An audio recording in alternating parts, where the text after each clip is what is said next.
Ханлы Буатта мәгълүматты еткерү тиҙлеге генә түгел, таратыу ысулдары ла үҙгәрҙе. Бер нисә йыл элек төп яңлыҡтарҙы матбуғат, радио һәм телевидение еткерһә, хәҙер электрон сараларда әүҙем ҡулланыла. Бындай шарттарҙа милли журналистика үҙ урынын билдәләй аламы? Башҡорт журналистиканы үҙенсәлеге нимәлә? Бөгөн ошо хаҡта һөйләшәбеҙ. Һаумыһығыҙ, эфирда интервью тапшырыуы, студияла Гөлсемә Иштанова. Программабыҙҙың ҡунағы Башҡортостандың атҡаҙанған мәҙәниәт хеҙмәткәре, журналистика ветераны Фәнил Ҡолаҡаев. Һаумыһығыҙ. Фәнил Шәмсетдинович, бына инде милли журналистика тураһында һүҙ башлағас, иң беренсе, әлбиттә, бына бүгенге юғары тиҙлекле Ханлы Буатта милли журналистика үҙ урынын билдәләй аламы? Ошо төп һорау булып тора, шулай бит? Һәр заманның үҙенең талаптары, үҙенең бурыстары тигән тибет әйгенде. Сөнки шунан сығып матбуғаттың билдәләнеше, уның тәғәйенләнеше шунан сығып. Матбуғаттың тәғәйенләнеше ул үҙгәрешһеҙ түгелме? Әле ул заманға бәйлеме? Ул үҙгәрергә тейеш түгел.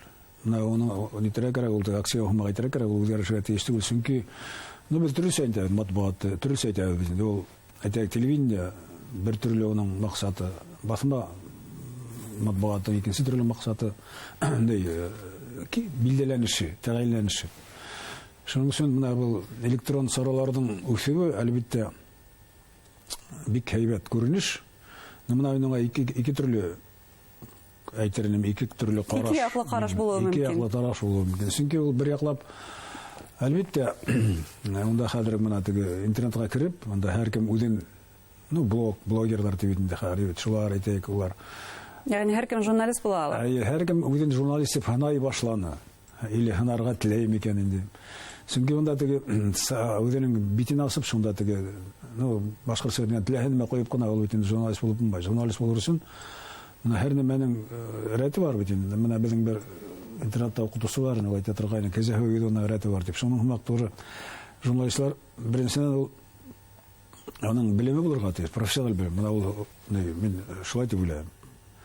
Сөнки әле хәҙер күбәйҙе, әлбиттә, унда теге инженер да ни булып китә, теге футболист та унда журналист булып китә.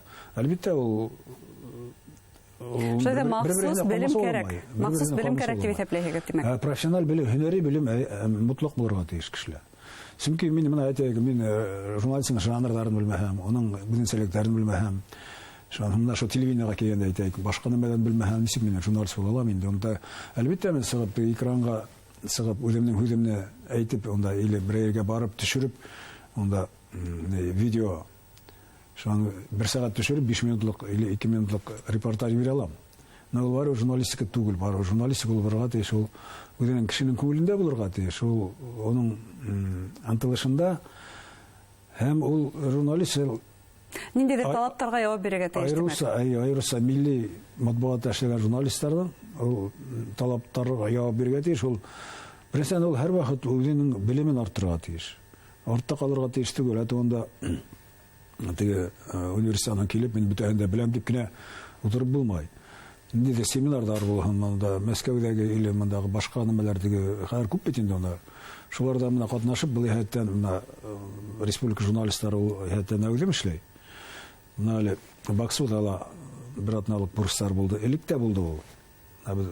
Журналисттарҙы теге айырыуса милли баҫмаларҙа эшләгән журналисттарҙы унда йыйып, уларҙы шул улар һәр ваҡыт үҙҙәренең белемен камиллаштырып торорға тейеш. Уларҙы уҡыта инек. Фәнил Шәмсетдинович, тағын бер һорау бар шундай. Әгәр дә журналист махсус белем, бына журналистиканы тамамларға тейеш икән, факультеттан, я булмаһа бүлеген тамамларға тейеш икән, бына ниндәйҙер айырым өлкәлә эшләүсе, мәҫәлән, иҡтисад өлкәһендә эшләүсе иҡтисад белемле журналисттар, тарих өлкәһендә эшләүсе беҙҙең тарихсы Салауат Хәмиҙуллин, ул тарих факультетын тамлаған. Бына ошондай тар йүнәлештәрҙе алған саҡта. Ундай журналисттар бар, әлбиттә, уларҙы инҡар итеп булмай. Булырға тейеш улар.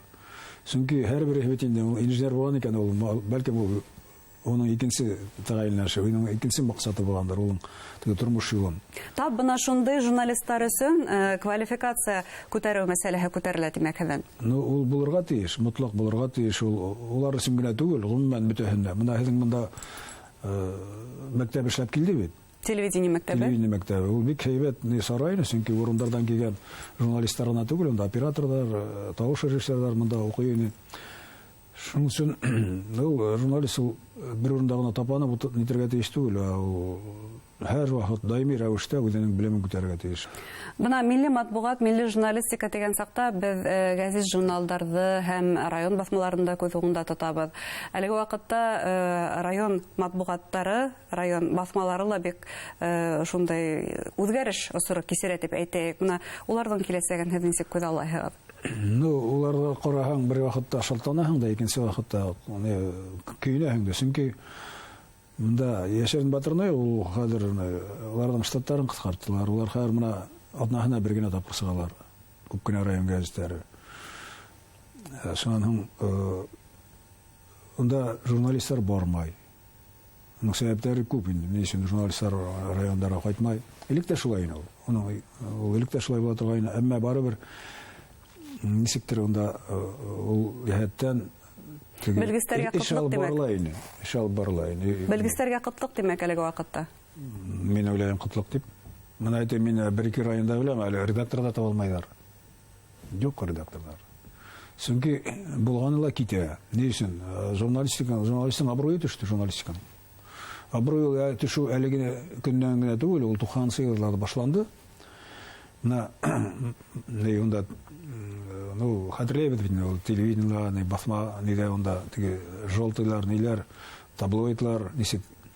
Улар инде теге жареный фактлар һәм башкаларын итеп, улар халыкты, ышансын кышатта дип әйтәйек, шулай. Ышанысын акламанлар улар. Һәм бына әлеге вакытта шундый төрле фейк мәгълүматлар бар. Шундай сорда яшәйбез һәм ул да үзенә күрә журналистикага халыктың ышанысын какшата димәк. Үз ролен уйный. Какшата шул. Менә ул мин бая әйтә башладым бит менә махсус белем турасындагы. Менә ул бер аргумент недель дигән мен гәзит алдырам. Онда Москвина дигән журналист бар, битне ул бит абруйлы, не яда уның истощение тем дигән уның бер термин сыгар. Истощение тем. Рус әйтәм инде. Темалар юклыгы. Темалар юк. Чөнки хәер менә 90 елдан мине бая әйтәм башладык бит. Онда теге нинди алама теге нәмәләр бар.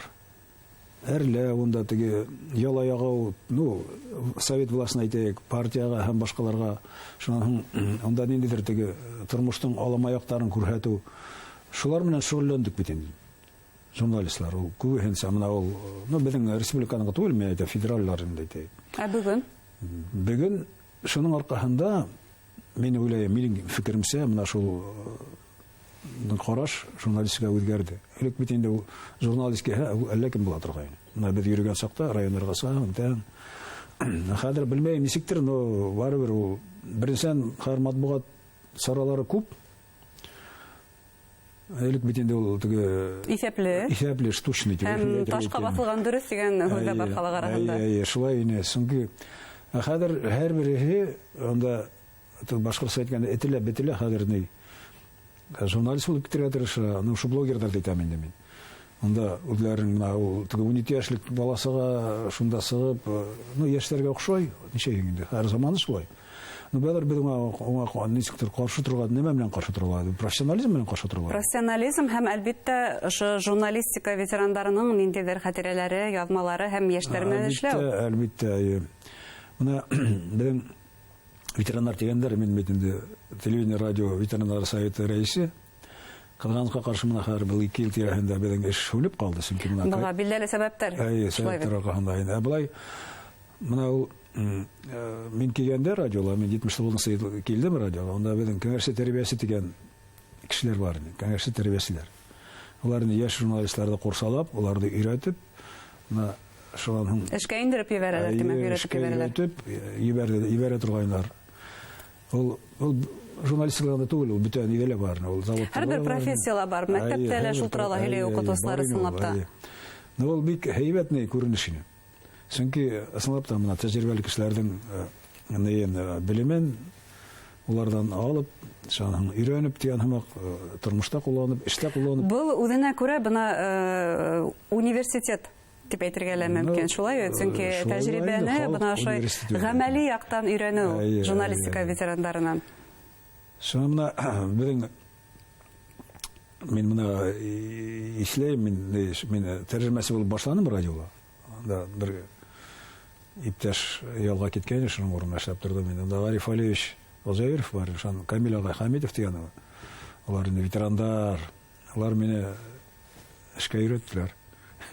Укытучыларыгызда әле лә шундай йылы хатирәләр менән искә алаһыгыз димәк. Һәр вакыт. Ул гына түгел, анда радиоларда күп ине безнең анда. Мутахар агай Умаров, Зия агай Әхмәтов, шуның Харисов Айдар агай. Димәк, уларның дәресләре бушка булмаган, улар һәркә шундай белемнәрен yetkергәннәр. Ул миңа генә түгел. Безнең менә бер буын журналистлар менә без килдек бер юлы. Традициялар дәвам итәме? Күрәтә барагыз бит. Шулар менә шулар адактан танылган журналистлар, теге эшмәкәрләр булып киттеләр, дәүләт эшмәкәрләре булып киттеләр. Һәм уларның да белемдәре бушка булмаган, традициялар дәвам итә, димәк, шулай бит радиола һәм телевидениела. Фәнис Шәмсетдинович, тагыла бер тапкыр бына бүгенге башкорт журналистикаһының бүгенгеһенә һәм киләсәгенә һездән кыскаса караш. Әлбәттә, ул Катмарлы. Катмарлы, уны яшереп тормайык. Чөнки ул бөтен нәмә ул нимәгә бәйле? Журналистика шу акчага бәйле, шулай финансированиегә бәйле. Ул электә шулай булды ул. Әле мына хәрбитен бөтен нәмә артты, кыйммәтләнде, һәм башкалар шул беренче чиратта электә шулай ине. Милли журналистика ул бетергә тиеш түгел, бетмәячәк тә. Чөнки улар бит инде теге улар булмаһа ким? Чөнки мына мин басма газета журналда алып барам, телевидениеләрдә карап барам, чөнки күп нәмә, күп мәгълүмат шулар аша журналистлар әзерләгән материаллар аша алырга мөмкин. Дөрес һәм түгел һәм тарихи яктан выдержанный рус әйткәндә. Расланган, төвәлләнгән мәгълүмат иткерү. Материаллар Менә шулар улар кирәк. Һәм һәр журналист бына ошо талаптарды үзенең алдына куярга тиеш дип исәпләйһегез, димәк. Әлбәттә, шуннан сыгыр булып үзенең эшен оештырырга тиеш. Бүген беләбез, һезнең хатирәләр китабының исем тойы була, ул һезнең юбилейгызга арналган, яңартылган хатирәләр дип атала был китап. Һезне ихлас күңелдән юбилейгыз белән котлайбыз. Артабанда һезгә илһамлы иҗат теләп калабыз. Зур рәхмәт әңгәмәгез өчен. Рәхмәт һезгә иҗради уңышлар. Рәхмәт. Хөрмәтле тамашачылар, шулай итеп Башкортстанның аткарылган мәдәният хезмәткәре, журналистика ветераны Фәнил Кудакаев белән милли журналистика турында һөйләштек. Игътибарыгызга зур рәхмәт. Сау булыгыз.